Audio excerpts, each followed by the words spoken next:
এই গল্পটি সম্পূর্ণরূপে কল্পনাপ্রসূত। এর সাথে কোনো বাস্তব ব্যক্তি, ঘটনা বা স্থানের মিলিয়ে দেখা ঠিক নয়। কোনো চরিত্র বা ঘটনার সাথে বাস্তব জীবনের কোনো মিল থাকলে তা সম্পূর্ণরূপে কাকতালীয়। এই গল্পের উদ্দেশ্য শুধুমাত্র বিনোদন। নমস্কার বন্ধুরা, আমি রূপম আর আপনারা শুনছেন রূপম স্টোরি লাইন্স। আজ আমাদের বিশেষ নিবেদন রবীন্দ্রনাথ ঠাকুরের লেখা নষ্ট নীড় পর্ব 7। গল্পটা শুরু হচ্ছে, শুনতে থাকুন। চারু, আমার হাতে বুঝি মারের অস্ত্র নেই? সেইরূপ কথা হইল।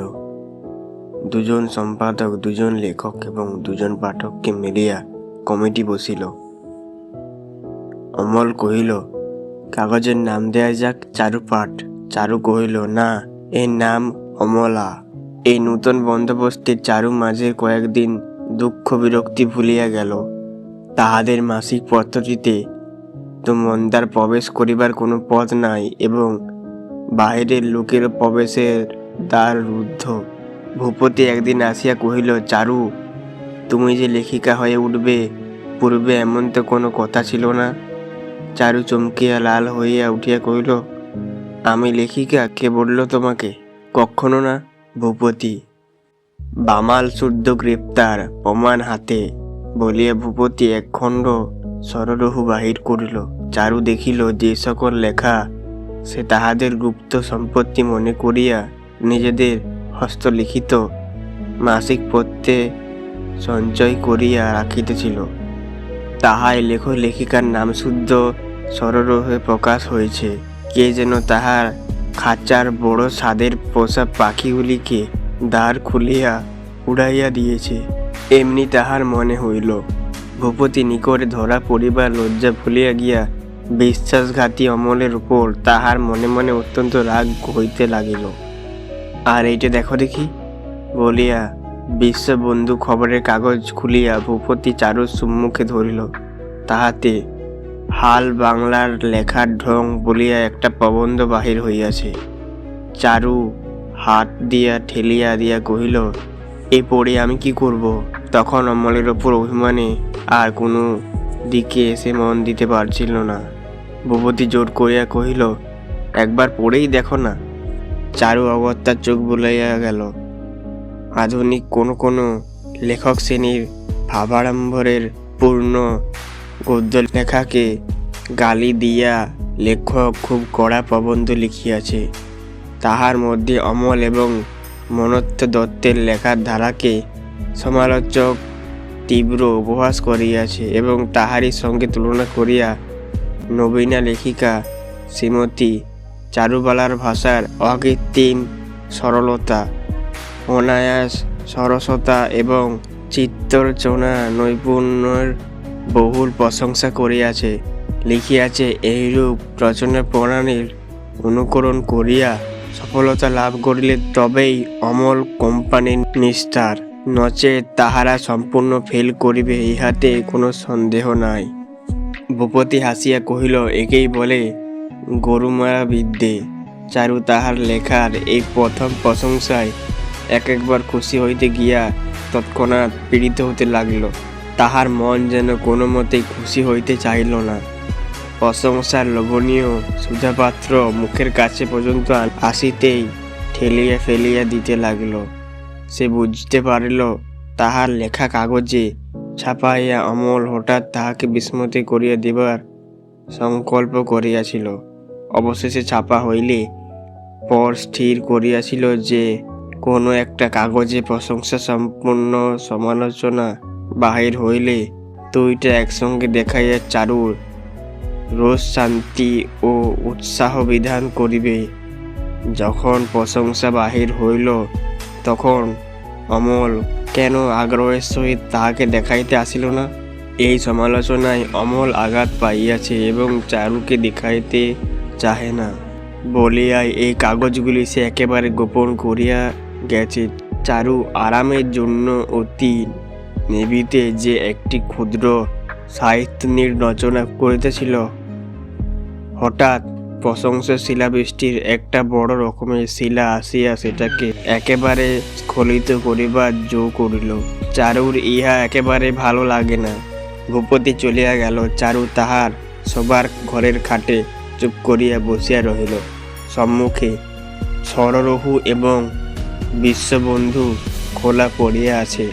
খাতা হাতে অমল চারুকে সহসা চকিত করিয়া দেবার জন্য পশ্চাৎ হইতে নিঃশব্দে প্রবেশ করিল।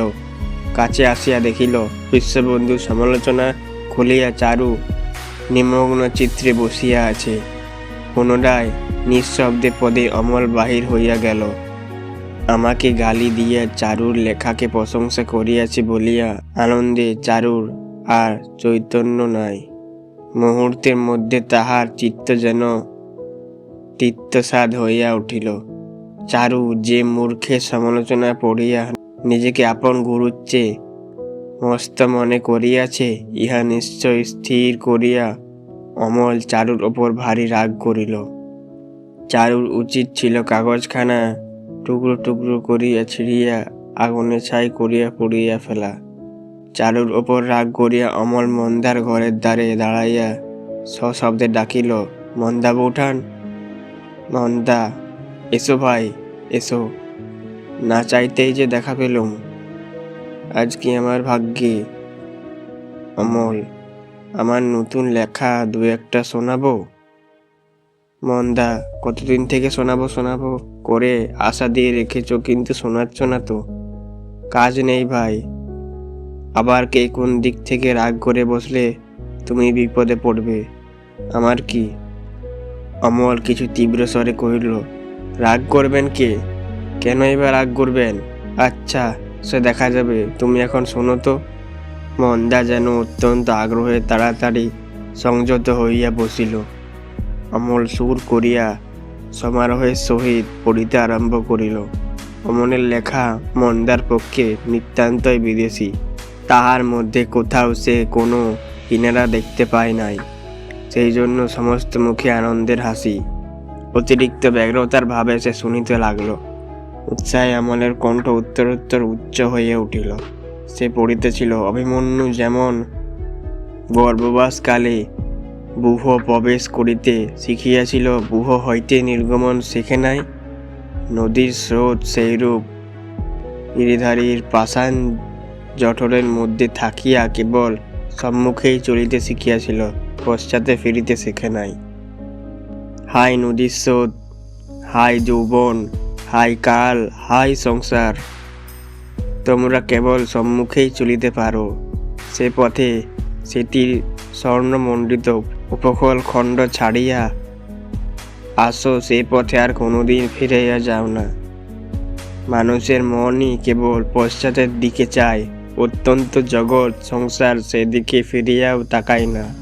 এমন সময় মন্দার দ্বারের কাছে একটি ছায়া পড়িল।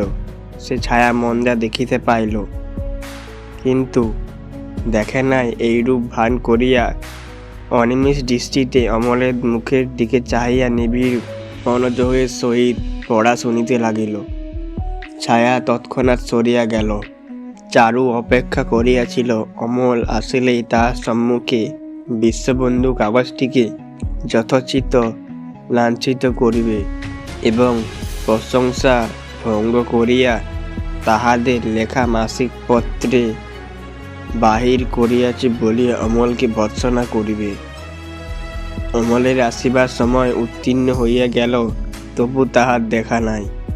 চারু একটা লেখা ঠিক করিয়া রাখিয়াছে, অমলকে শুনাইবার ইচ্ছা তাহাও পড়িয়া আছে। এমন সময় কোথা হইতে অমলের কণ্ঠস্বর শোনা যায়, এই যেন মন্দার ঘরে। স্বরবিদ্যের মতো সে উঠিয়া পড়িল। পায়ের শব্দ না করিয়া সে দ্বারের কাছে আসিয়া দাঁড়াইল। অমল যে লেখা মন্দাকে শুনাইতেছে, এখনো চারু তাহা শোনে নাই। অমল পড়িতেছিল, মানুষের মনই কেবল পশ্চাতের দিকে চায়, অনন্ত জগৎ সংসার সেদিকে ফিরিয়াও তাকায় না। চারু যেমন নিঃশব্দে আসিয়াছিল, তেমন নিঃশব্দে আর ফিরিয়া যাইতে পারিল না।